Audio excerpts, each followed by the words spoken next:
from a Walmart in July of 2023. When she was 20, she had to come. Hi. So, here's a wild question.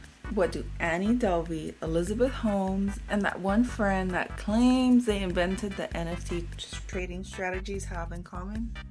Well, they all fake their way to fame. Maybe you haven't lied about being a billionaire heiress or photoshopped yourself into a private jet. But let's all be real. We've exaggerated something. Maybe on your resume, maybe on your dating profile, maybe that time you accidentally ran into your ex at Target, wearing your best outfit. But here's the catch. Faking it works until it doesn't. Sometimes it goes from harmless little white lie to Netflix true crime documentary series. Today we're diving into the good, the bad, and the completely unhinged world of faking it until you make it. Because what happens when your whole life is a scam? Let's face it, we live in a world where looking successful is just as important as actually being successful. And thanks to social media, it's easier than ever to just slap a filter on your life and make it look picture perfect. See, the logic is simple. If you look like you made it, people will believe you made it and then maybe actually make it. This strategy has worked for some big names. Let's get into it. Anna Delvey. Anna Delvey convinced New York's elite that she was a wealthy heiress. She stayed in luxury hotels. She attended exclusive events. She was even pitching a multi-million-dollar idea. But the catch, she was just as broke as any of us. Like, girl, she was broke. And then there's Elizabeth Holmes. She channeled her inner Steve Jobs, turtleneck and everything. She promised to change, the healthcare world with her company called Theranos. But spoiler alert, the tech didn't work and she had to trade in those black turtlenecks for these pretty little orange jumpsuits. While some fakers, aim for fame and fortune, there's others that just aim for straight attention, and that's when things can kind of get messy. Here's the problem. Faking it isn't just risky. It can blow up tremendously. Let's talk about when faking it turns into just a straight out fraud. Off the bat, we have Belle Gibson. Belle Gibson claimed that she cured her cancer naturally. She built an empire on it, and she even published a cookbook. To who? To Apple. To Apple. Yes, Apple. The phone. The phone that you're probably watching this video on. It turns out that she never had cancer. And when the truth came out, her career and her credibility just crumbled. It just crumbled so fast, like a crumble cookie. Just got Maddie Russo. Faked having cancer. She claimed that she was battling leukemia and pancreatic cancer at the same time. So can you imagine? Brother, this guy stinks! And she gained a bunch of followers, she gained a bunch of support. I think she even had people donating to her. But she was exposed. When medical professionals were reviewing her videos and her posts, and they were seeing that she had things that weren't placed properly on her. I'm talking about medical equipment, the nose tubes. There's one video or clip where it's just straight up her nose, and I'm I've never seen that before. The tube's just straight up your nose, but whatever. Let's go forward.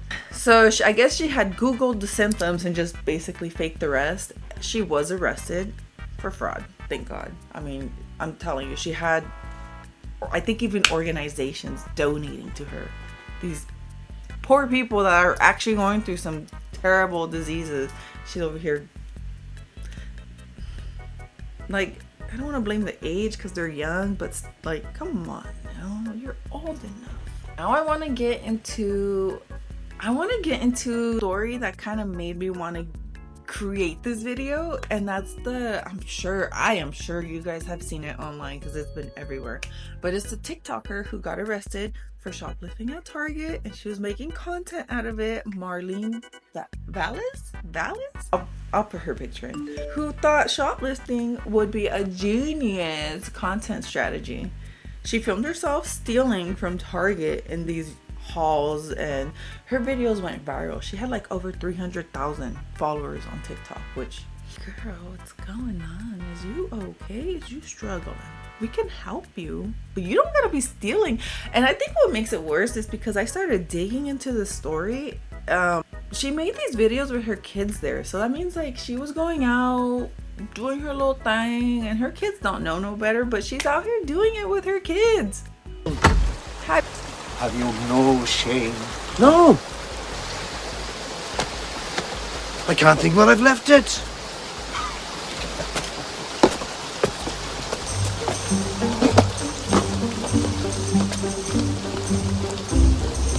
Shame. Have you no shame? And this was not her first time, because she had been caught stealing from Walmart back in 2023. She had Cristo Velez was arrested for stealing items from a Walmart in July of 2023 when she was 20. She had to complete an anti-theft course and was put on probation until last month. Then she had taken her best friend at the time. This is all allegedly, so don't come after my throat. This is what I found.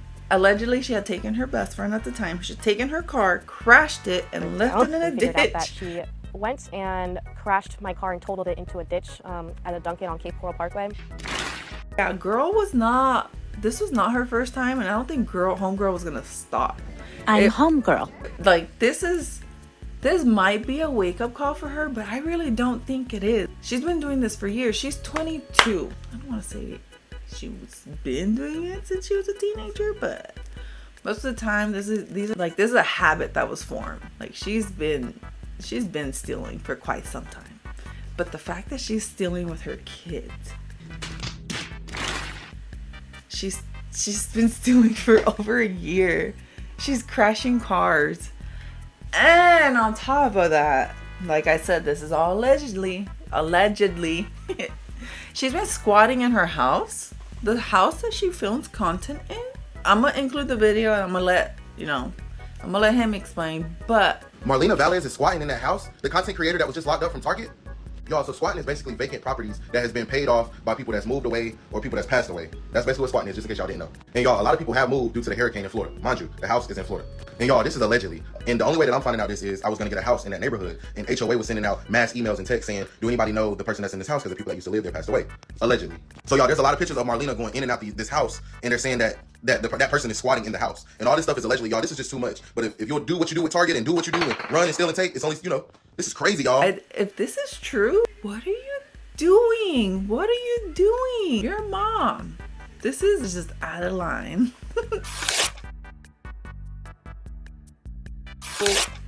Is all hope lost? Should we stop faking it entirely? I don't think so, not exactly. There's a way to fake it without ruining your life or someone else's life. Even Steve Jobs kind of faked it. He was known for hyping up unfinished products to generate buzz and to motivate his team. But the difference with Steve Jobs is that he actually delivered. Delivery. Here's some ways how I think you can fake it ethically. Confidence is key. Even if you don't feel like an expert, at least act like you belong in the room. Don't come around like, oh, no. Act like you belong there. Just nod. Just smile and wave, boys. Just smile and wave, boys. Smile and wave. Fake the effort, not the results. We don't want to be a scammer here now. Don't lie about curing cancer, stealing merchandise, or inventing world-changing technology. Instead, focus on learning, improving, and showing your process.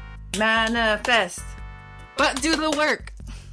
Manifest, but do the work. Visualization is great, but pair it with action. Manifestation without effort is just daydreaming with extra steps. So get your butt to work. What do I think about faking it? I think faking can work. You're faking the mindset, not scamming people. You don't want to be faking it to scam people. That's just not. Because, you know, the internet loves a good underdog story. Anybody loves a good underdog story. But they love a fraudster even more.